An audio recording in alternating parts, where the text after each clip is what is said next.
Alright guys, I'm back after like 2 weeks. I feel way out of practice doing these videos, but I wanted my first video back to be where I opened some mail I got from my P.O. box.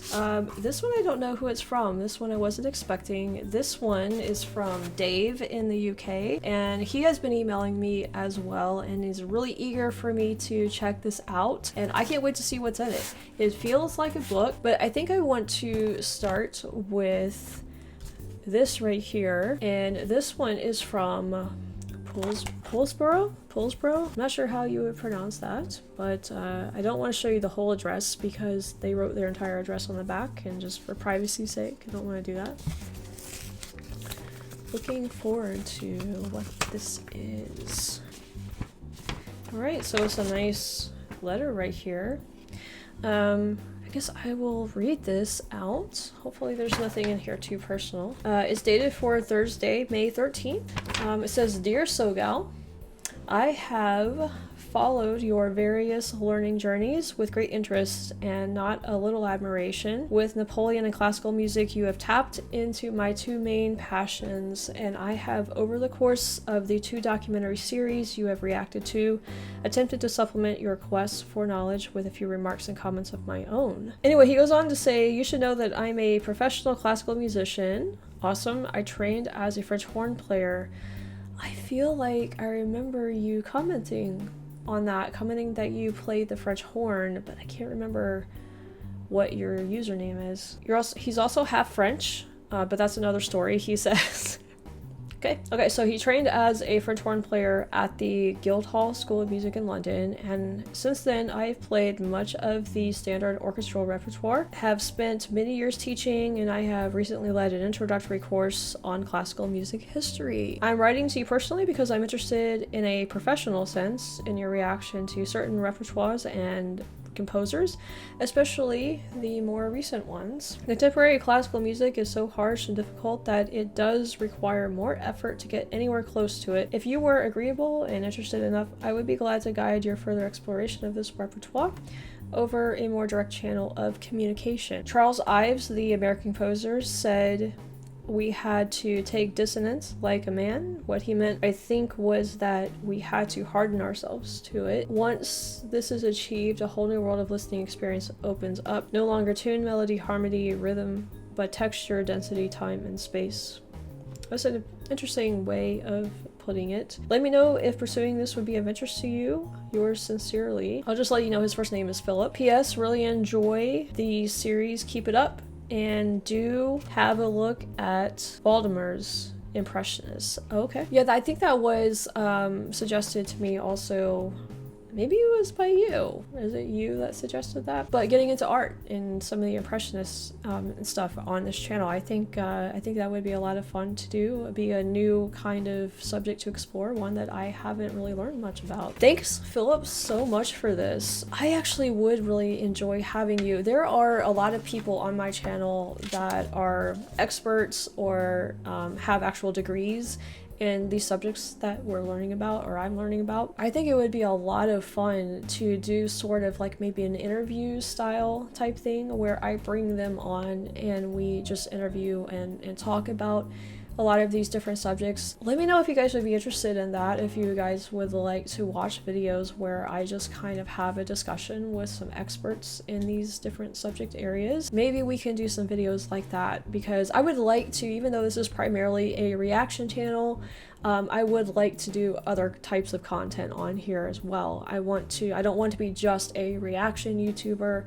I would like to contribute to these various subjects in other ways as well, if I can. So Philip, I will probably email you. You did leave your email address on here, so I will probably email you about something like that in the future. Thank you so much for taking the time to actually write a physical letter.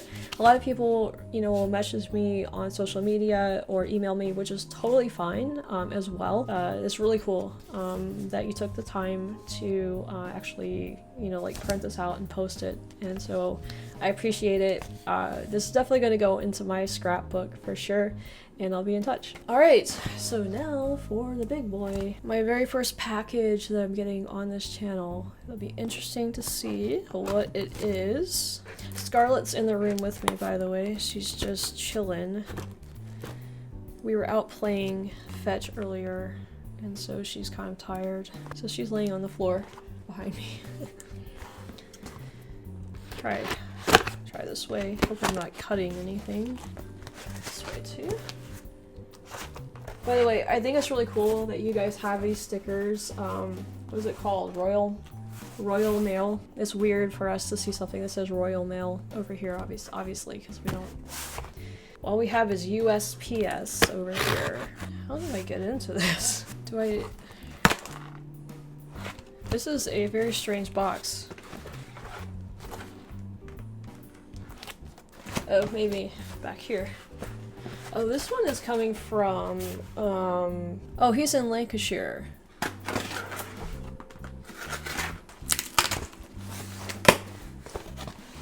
Try to remember from my counties video that I did where Lancashire is. I feel like that's not a county, right? That's a city, town, maybe? Oh gosh. Lancashire is a non-metropolitan county.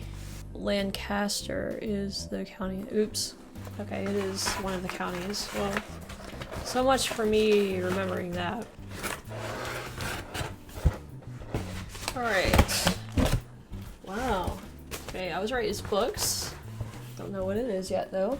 We have a little note here that I'm gonna read. It says, "Hi SoGal. If you're reading this, then it's found its way to you the old-fashioned way, as you put it. Followed your channel since you started last year." Wow. So you're like one of the original viewers. That's cool. "And find in compelling and you fascinating. Love the way you question certain situations.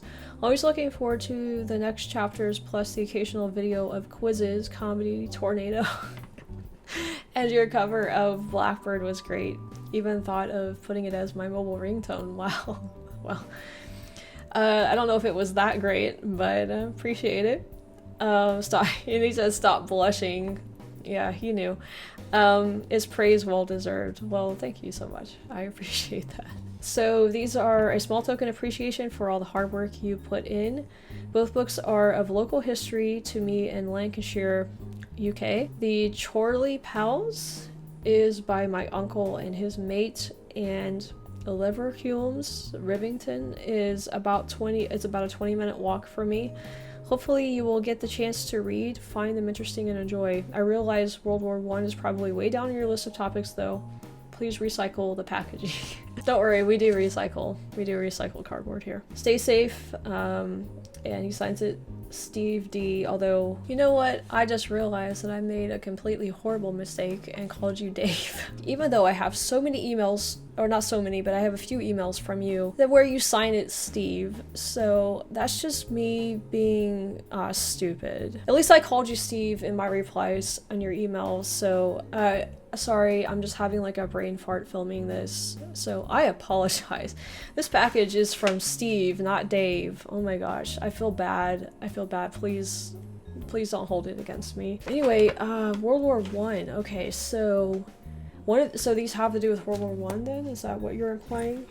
Oh yeah, this one, the Chorley Pals. This one must be Chorley Pals. This one must be World War I related then. The Chorley Pals. I haven't heard of the Chorley Pals before. So which one was by your uncle? This one is. Okay. This one is by his uncle and his mate. So what is this? Okay, so I'm gonna read the back cover so I know what it's about. "On Tuesday, the 23rd of February 1915, over 200 pals left the town of Chorley to go off to war." Interesting. 16 months later, on the 1st of July 1916, close to the village of Serre in northern France, they went into battle for the first and for some the last time. Very few of the survivors talked about their experiences. Thankfully, those who did recount their story of that fateful morning on the Somme leave a legacy that should not be forgotten. Wow, that actually sounds really interesting. Just you know, a bunch of, you know, the people that you knew growing up with, going to school with, and all of you guys. I don't know, I guess, did they get drafted, or did they volunteer?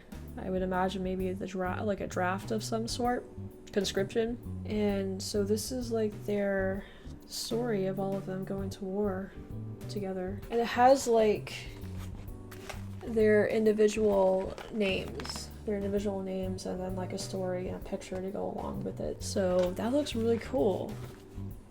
This was a lot of work then for your uncle and your friend. Wow. I can't imagine how much work goes into this. And then it has like little bits explaining, I guess, parts of the battles that they fought and so forth. Yeah, I love history books like this and it has like just looking at it, it has like actual letters from generals and stuff in it, so you can see like the first-hand documentation of it. I love stuff like that, and maps and everything, so this is gonna be fun to look through. Thank you so much for giving this to me. Chorley though, I'm gonna have to look. Let me see where that is. I know probably a lot of you already know where all of this stuff is, but well, I guess it would be like up in Lancashire, right? that would make sense.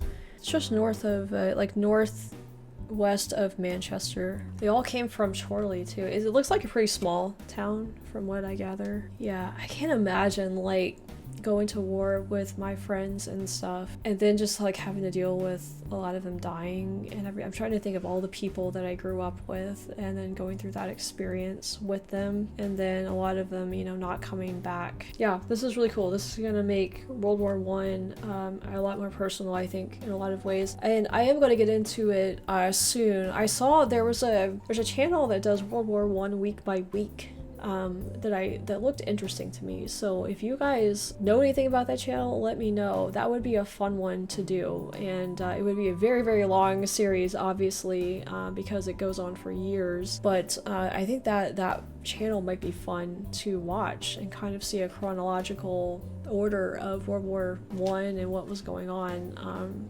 I kind of like stuff like that. So sorry, my voice is still slightly raspy, but at least I can talk better.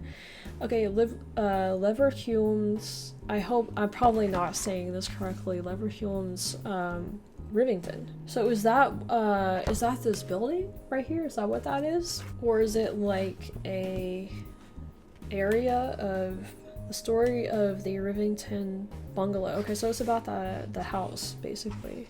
Oh, and it's got a blueprint of it right there. So what was this house? It's probably not just this house. It's probably it looks like maybe an area of land too. The picturesque village of Rivington remains virtually unspoiled despite being situated in Lancashire's industrial heartland. The bungalow Rivington, Lancashire, was the mountain home of William Hesketh Lever. Or Lever, I'm not sure how you guys would say it. The first Viscount? Is that like a count of some sort? Is that what they're saying? Okay, so it's like a village, it looks like, with a historic house in it. So basically just kind of like the area where you live, Steve. So that's really cool. Like getting to see some of the historical spots there. Thanks so much. Like books like this like really let me see like the ins and outs of parts of England that, you know, tourists would never see. Like the tourists would go to London probably, maybe a couple of the other bigger towns, but they would probably skip over a lot of places like this. And so I feel like books like this would give me a much better idea of like what England's really like, you know? Oh wow, we've got some really historical maps in the back here as well. Yeah, so I'm just looking through a lot of the pictures and stuff in here, just seeing what's in here. They've got some color pictures in the back too, so they're not all just black and white. See, now this is gonna have to be a place if I visit the UK. It's just gonna have to be on my list to visit for sure. Wow guys, thank you guys so much.